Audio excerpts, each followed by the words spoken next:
Assalamualaikum warahmatullahi wabarakatuh. Alhamdulillah, bertemu kembali dengan saya, Ibu Semiati.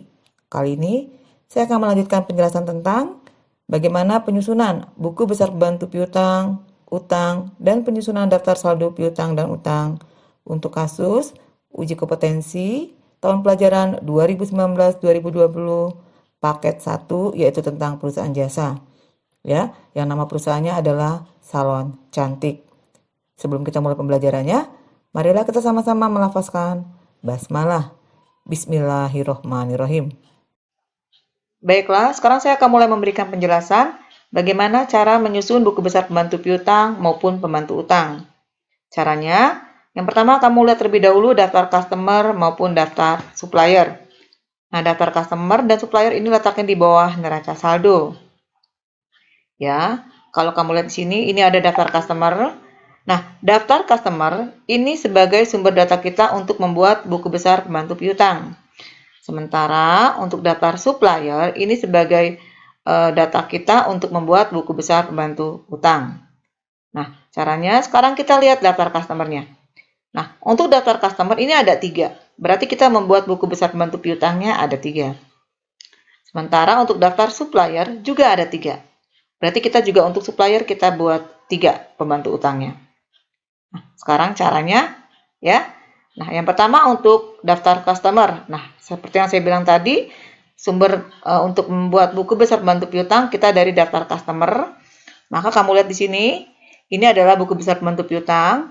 Yang pertama kita buat untuk Nyonya Ria, karena customer pertamanya adalah Nyonya Ria. Di sini dengan kode C001. Berarti kita buatnya di sini pembantu piutangnya Nyonya Ria, kodenya C001. Kemudian kita buat yang kedua, Nyonya Rinda. Maka di sini ada Nyonya Rinda dengan kode C002. Yang ketiga ada SMK Pasundan. Kita buat SMK Pasundan, kodenya C003. Nah, kalau sudah, kita memasukkan data saldo awalnya. Nah, di sini ada data saldo awal. Yang ada saldo awal ini hanya Nyonya Ria dan Nyonya Rinda. Maka yang kita isi hanya Nyonya Ria dan Nyonya Rinda aja. Ya, jadi caranya kamu buat begini. Yang pertama kamu buat tahun dan bulannya 2018 bulan Desember. Karena dia saldo awal berarti tanggal 1. Ya, kita lihat di sini Nyonya Ria ada saldo awal senilai 2 juta. Kalau dia piutang, ya, piutang ini berarti saldo normalnya ada di debit. Berarti nanti letaknya saldonya ada di sebelah debit. Sedangkan kalau utang, ya, ini saldo normalnya di kredit. Berarti nanti nilainya ini letakkan di kredit. Ya, kita kembali ke piutang. Nyonya Ria sudah kita masukkan. Deskripsinya kita buat di sini saldo. Referensinya dibuat checklist saja. Nah, nilainya langsung ke balance karena saldo awal. Di debit, kata Ibu tadi kan piutang. Nah, nilainya 2 juta. Kemudian yang kedua ada Nyonya Rinda. Ya, maka kita lihat Nyonya Rinda. Nah, kita buat tahun dan bulannya dulu. Kemudian tanggal 1. Deskripsinya adalah saldo. Kemudian referensinya di checklist. Nah, saldonya ada 3.800.000. Kita letakkan di sini. Bisa dipahami ya? Kalau kamu lihat di sini totalnya ada 5.800.000. Ini sama dengan total saldo piutang di neraca saldo per 30 November. 5.800.000. Ya, jadi 5.800.000 yang ada di sini akun receivable-nya ini ternyata ada tagihan ke Nyonya Ria 2 juta dan ke Nyonya Rinda 3.800.000. Ya, sudah kita pindahkan. Nah, berikutnya yang pembantu utang. Nah, untuk pembantu utang ada 3, ada PT Paragon, PT Martina, dan PT Mitra Jaya dengan kode di sebelahnya S001, S002, dan S003. Maka cara buatnya sama kayak yang pembantu piutang tadi. Jadi, nah ini buku besar pembantu utang. Yang pertama kita buat PT Paragon. Ya, kemudian di sini udah ada kodenya S001. Samakan. Kemudian PT Martina. Ya, kita hanya memindahkan saja. Nomornya S002. Dan yang terakhir ada PT Mitra Jaya. dengan kode S003. Nah, kalau sudah kita buat buku besarnya, berikutnya kita memindahkan saldo awalnya terlebih dahulu. Nah, yang ada saldo itu PT Paragon dan PT Martina. Nilainya PT Paragon 3.500.000, PT Martina 1.500.000. Ingat, kalau saldo utang ini normalnya ada di kredit. Maka ketika kamu membuat buku besar pembantu utang, ini saldonya ada di kredit. Ya, jadi caranya yang pertama di sini PT Paragon dengan saldo 3.500.000. Kita cari PT Paragon. Nah, kita buat dulu tahun dan bulannya. Kemudian tanggalnya tanggal 1. Ya, deskripsinya diisi dengan saldo. Referensinya checklist. Nilainya ada di kredit. Ya, senilai 3.500.000. Berikutnya ada saldo PT Martina. Sama, kita buat bulan dan tahunnya terlebih dahulu. Tanggalnya tanggal 1. Deskripsinya kita buat saldo. Kemudian referensinya diisi dengan checklist. Nilainya langsung dikredit senilai 1.500.000. Kalau kita lihat di sini rinciannya, di daftar saldo utang, ini total utang ada 5 juta. Ini harus sama dengan yang ada di neraca saldo. Kita lihat di sini, di soal neraca saldo ada account payable, nilainya 5 juta. Ya, 5 juta ini rupanya rinciannya adalah ada utang ke PT Paragon 3.500.000 dan PT Martina 1.500.000. Bisa dipahami ya untuk pengisian daftar saldo awalnya ini? Nah, kalau sudah, baru kita langsung ke jurnal. Ya, jadi kalau kamu lihat di sini, ini adalah jurnal umum salon cantik. Nah, di video pembelajaran sebelumnya saya sudah menjelaskan kalau misalnya ada transaksi yang terkait dengan utang maupun piutang, itu kamu catat nama debitur maupun krediturnya. Fungsinya untuk mempermudah kita ketika kita akan melakukan penyusunan buku besar pembantu piutang maupun buku besar pembantu utang. Ya, jadi caranya seperti ini untuk penyusunannya. Kalau kamu lihat jurnal umum ini, ya, misalnya di jurnal umum ini di deskripsinya ada keterangan tentang nama debitur maupun nama kreditur, berarti itu kita gunakan untuk pencatatan pembantu piutang maupun utang, ya. Jadi kalau kita lihat di sini yang ada nama debiturnya atau krediturnya, ini yang pertama ada di tanggal 3. Ya, di sini ada Nyonya Ria. Dan di atas Nyonya Ria ini ada account receivable, artinya piutang. Berarti telah terjadi pelunasan piutang. Kenapa? Karena account receivable-nya ada di kredit. Ya, dan cash in bank-nya ada di debit. Nah, kalau ada seperti ini, berarti ini kamu akan mencatatnya ke dalam buku besar pembantu piutang milik Nyonya Ria. Ya, jadi cara pencatatannya, kamu lihat dulu buku besar pembantu piutang milik Nyonya Ria. Nah, ini ada buku besar pembantu piutang milik Nyonya Ria. Kemudian caranya kamu buat di sini tanggalnya. Kalau lihat transaksinya di sini tanggal 3. Maka kamu buat di sini tanggal 3.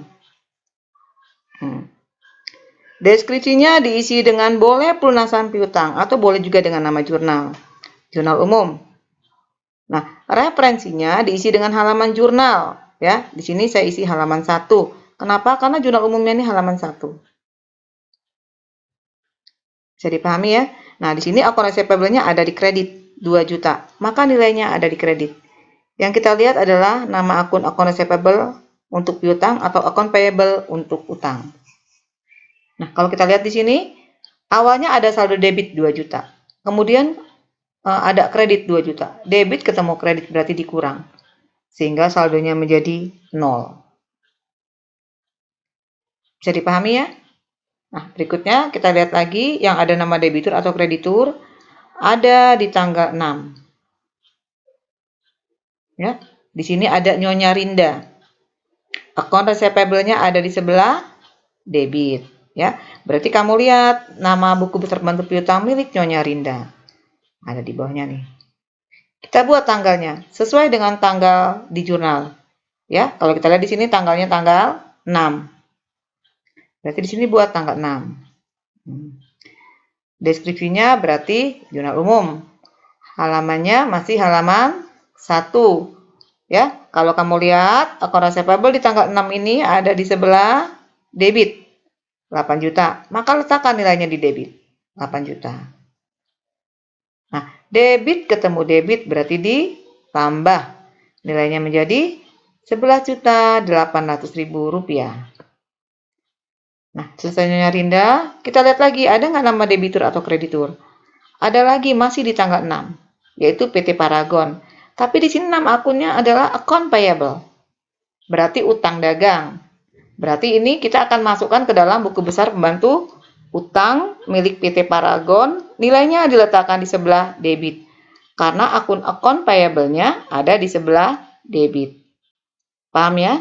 Nah, sekarang kita akan mencari buku besar pembantu utang milik PT Paragon. Nah, ini sudah ketemu. Ada buku besar pembantu utang milik PT Paragon. Kita lihat di sini, PT Paragon, ini transaksinya di tanggal 6. Maka di sini tanggalnya kita buat tanggal 6. Ya. Kemudian, deskripsinya kita buat jurnal umum. Halamannya masih halaman 1. Nah, nilainya kita lihat. Account payable-nya ada di sebelah debit. Maka nilainya akan meletakkan di sebelah debit. Kredit ketemu debit berarti dikurang. Nilainya menjadi 0. Kalau sudah, kita lihat lagi nama debitur ataupun kreditur. Ya, di sini ada di tanggal 9, yaitu ada PT Martina. Nah, PT Martina ini karena terjadi pelunasan utang lagi, ada account payable di sebelah debit. Maka kamu cari lagi buku besar pembantu utang milik PT Martina. Nah, ini sudah ada. Ya, kita buat tanggal 9. Deskripsinya jurnal umum. Kemudian halamannya halaman 1. Letakkan nilainya di sebelah debit. 1.500.000. Kredit ketemu debit 0. Ya. Berikutnya cari lagi, ada nggak nama debitur atau kreditur? Ada, yaitu di tanggal 10. Ada PT Mitra Jaya di sini. Account payable-nya ada di sebelah kredit. Maka cara pengisiannya, cari nama PT Mitra Jaya. Nah, kita buat di sini, pertama buat dulu tahun dan bulannya. Kemudian tanggalnya di sini. Deskripsinya diisi dengan jurnal umum. Referensinya diisi dengan halaman 1. Nah, account payable ada di kredit, maka nilainya letakkan di kredit. Sudah, di sini saldonya jadi saldo kredit. Nah, bisa dipahami ya? Nah, berikutnya ada lagi di sini nama debitur atau kreditur di tanggal 12. Ada Nyonya Rinda. Ini account receivable, berarti buku besar pembantu piutang. Ya, kita lihat lagi buku besar pembantu piutang, cari yang namanya Nyonya Rinda. Nah, ini Nyonya Rinda sudah ketemu. Kita buat tanggalnya. Di sini tanggalnya tanggal 12. Maka cara pengisiannya tanggal 12. Deskripsinya diisi dengan jurnal umum. Halamannya halaman 1. Nah, akun receivable-nya ada di kredit. Berarti nilainya letakkan di kredit. Nah. Awalnya ada saldo debit 11.800.000. Kemudian ketemu kredit 8 juta. Berarti dikurang. Nilainya menjadi 3.800.000. Nah, kita cari lagi, masih ada nggak nama debitur atau kreditur? Masih ada, yaitu di tanggal 14. Nyonya Rinda lagi. Ya, maka kita buat di sini tanggalnya tanggal 14. Keterangannya kita bisa buat jurnal umum. Nah, referensinya berubah. Yang ini ada di halaman 2, sehingga di sini kita buat halaman 2. Nah, di sini akun receivable-nya ada di kredit 3.800.000. Kita pindahkan di kredit. Nah, ini ada saldo debit ketemu kredit, berarti nilainya menjadi 0. Habis. Berikutnya kita cari lagi, ada nggak nama debitur atau kreditur? Ada di sini. Di sini ada SMK Pasundan di tanggal 18. Ya, kalau kita lihat di sini ada SMK Pasundan, ada akun receivable di sebelah debit. Maka kamu cari buku besar pembantu piutang milik SMK Pasundan. Nah, di sini kita kerjakan berarti pertama kita buat dulu tahunnya dan bulannya. Kemudian tanggalnya di sini SMK Pasundan itu ada di tanggal 18. Kita buat tanggal 18. Nah, deskripsinya diisi dengan jurnal umum. Halamannya ingat, di sini sudah halaman 2. Ya, jadi referensinya halaman 2. Nah, kalau kamu lihat, SMK Pasundan ini akun receivable-nya ada di sebelah debit, nilainya 4.500.000. Maka kamu letakkan nilainya di sebelah debit, 4.500.000. Saldonya menjadi saldo debit senilai 4.500.000. Nah, berikutnya kita cari lagi yang nama debitur atau kreditur ada di tanggal 29. Ada PT Mitra Jaya di sini, akun payable. Berarti kita butuh buku besar pembantu utang. Ya, betul sekali, buku besar pembantu utang. Cari yang namanya PT Mitra Jaya. Nah, sudah ada di sini. Ya, kita lihat di sini. Tanggalnya tanggal 29. Keterangannya diisi dengan jurnal umum. Referensinya halaman 2. Nah, kalau kamu lihat di sini akun payable-nya ada di sebelah kredit. Sehingga nilainya letakkan di sebelah kredit. Kredit ketemu kredit berarti ditambah. Nah, sudah selesai. Inilah cara pengisian buku besar pembantu piutang maupun buku besar pembantu utang. Nah, kalau sudah, sekarang kita akan mengisi daftar saldo utang maupun daftar saldo piutang, ya. Tugas berikutnya setelah kita selesai menyusun buku besar pembantu piutang maupun buku besar pembantu utang, ya, kita menyusun daftar saldo. Nah, daftar saldo yang kita buat ini ada daftar saldo piutang dan daftar saldo utang. Nah, untuk daftar saldo piutang, kolomnya hanya kolom nomor, nama debitur dan saldo. Sementara untuk daftar saldo utang, kolomnya cukup nomor, nama kreditur, dan saldo.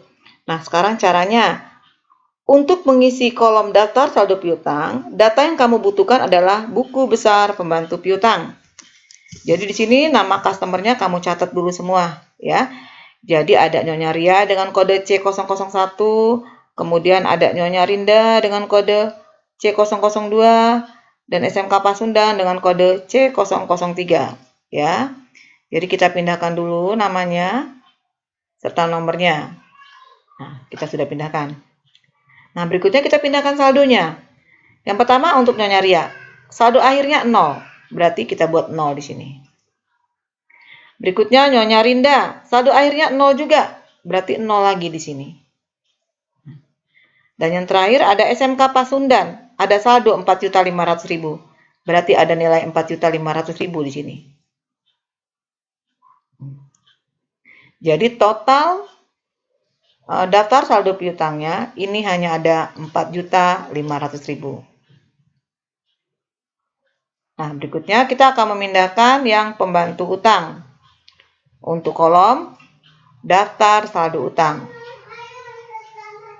Caranya sama kayak tadi. Jadi pertama kita pindahkan dulu ya nama kreditur maupun kode akunnya, ya, kodenya.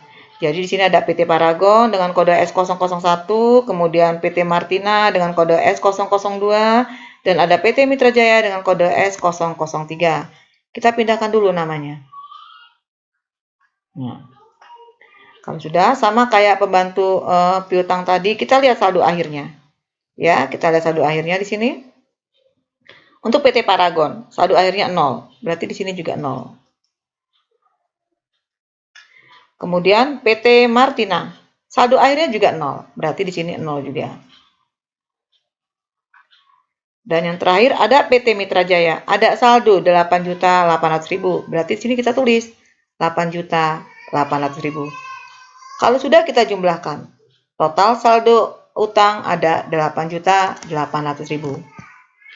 Nah, untuk ngecek kerjaan kamu benar atau salah, kamu bandingkan dengan neraca saldo. Ya, jadi kalau kita lihat neraca saldo, ini ada neraca saldo, ya. Kamu lihat di neraca saldo ini, account receivable ada berapa nilainya? Nah, di neraca saldo per 31 Desember 2018, di sini nilai account receivable ini ada 4.500.000 di sebelah debit. Kita lihat daftar saldo piutang kita. Ada 4.500.000. Jadi sama. Nah, berikutnya untuk melihat yang utang juga begitu. Kita lihat account payable. Ada 8.800.000. Ya, berarti di sini di daftar saldo utang ini juga harus 8.800.000. Kalau sudah sama, berarti pekerjaan kita benar. Bisa dipahami ya? Demikianlah video pembelajaran dari saya. Semoga video pembelajaran ini mudah dipahami. Sampai bertemu di video pembelajaran berikutnya. Nah, untuk bahan latihan kamu bisa ambil soal maupun lembar kerjanya yang linknya Ibu letakkan di deskripsi video pembelajaran ini. Ya, jangan lupa subscribe, like, comment, and share. Saya akhiri. Wassalamualaikum warahmatullahi wabarakatuh.